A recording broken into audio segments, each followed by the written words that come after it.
Rimning generalini qanday mukofotlashim mumkin? Uyga qaytishga ruxsat bering. Uyga. Uying haqida gapirib ber. Men uyim Truxilyo tepaligida joylashgan. Juda oddiy joy. Quyoshda toblanuvchi toshlar. Kunduzi o't hididan qiydi, kechqurun esa yasmin hidi.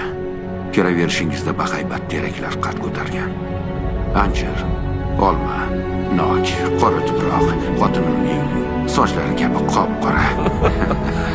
Uyim yonida yovvoyi xo'tiklar o'ynashadi. O'g'lim ular bilan o'ynab yuradi. Oxirmat uyda qachon bo'lgansan? 264 kun avval. Bilasanmi? Maksimus. Uying juda yaxshi ekan. U uchun kurashishga arziydi.